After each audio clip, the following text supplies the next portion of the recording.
Assalamualaikum Sobat Kebun, ketemu lagi ya. Bagaimana kabarnya? Masih sehat? Masih semangat?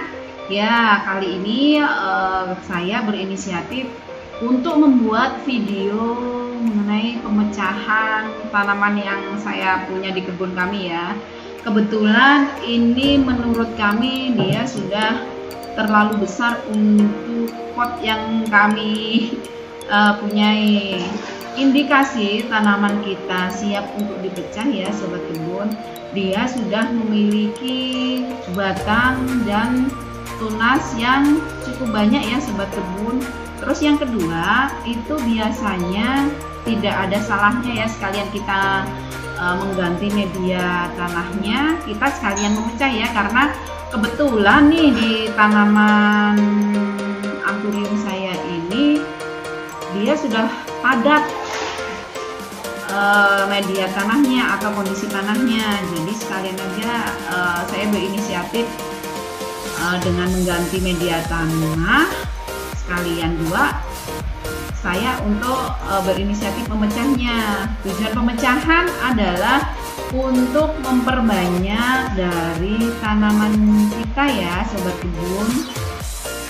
Nah kebetulan ini kita diiringi hujan rintik-rintik, semoga nanti dalam proses pemecahan tanaman anthurium kuping gajah kami itu nanti insya Allah bisa tumbuh subur ya Sobat Kebun, seperti harapan saya pribadi sih. Yang pertama yang harus kita siapkan adalah pisau. Dan sekiranya kita amati dulu ya dari tanaman kita nih, kira-kira dia sudah memiliki tunas atau bonggol anakan ada berapa. Pisau sebelum digunakan ada baiknya untuk meminimalisir timbulnya atau munculnya bakteri, kita sterilkan ya Sobat Kebun. Cara mensterilkannya gampang sekali. Kalau saya cukup memasukkan pisau yang akan kita gunakan ke dalam air mendidih. Langkah pertama itu adalah kita mengeluarkan tanaman yang kita punya. Hati-hati ya Sobat Kebun, jangan sampai tanaman kita stres. Jadi kita harus pelan-pelan memisahkan media tanah dengan akar dari tanaman kita. Tujuannya apa? Supaya akar dari tanaman kita itu tidak terluka.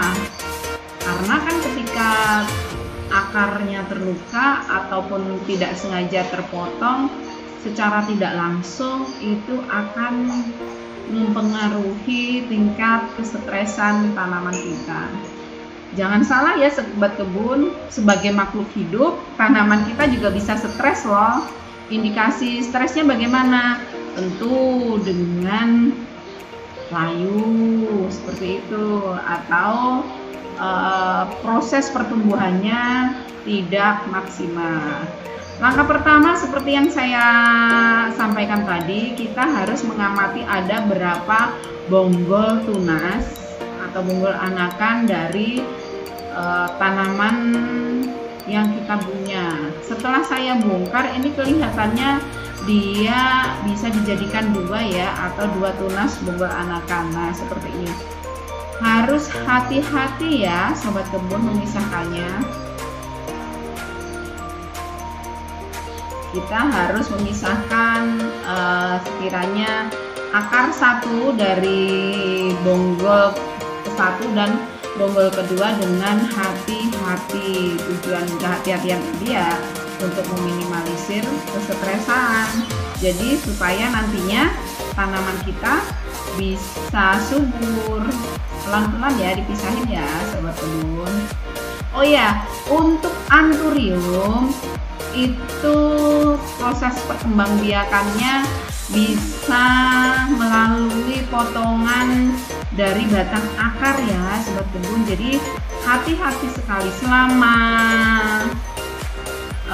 ada akar di irisan bonggol akar kita, insya Allah peluang untuk hidup atau peluang untuk munculnya tunas itu besar. Nah, seperti ini contohnya. Dia bisa jadi beberapa potongan calon tunas ya, sobat kebun, yang nantinya siap untuk dijadikan bibit. Oh iya, sama dengan pisau yang kita gunakan tadi ya. Kebetulan saya kalau untuk memotong calon anakan itu lebih nyaman memakai gunting. Gunting yang kita pakai pun juga harus steril ya, sobat kebun.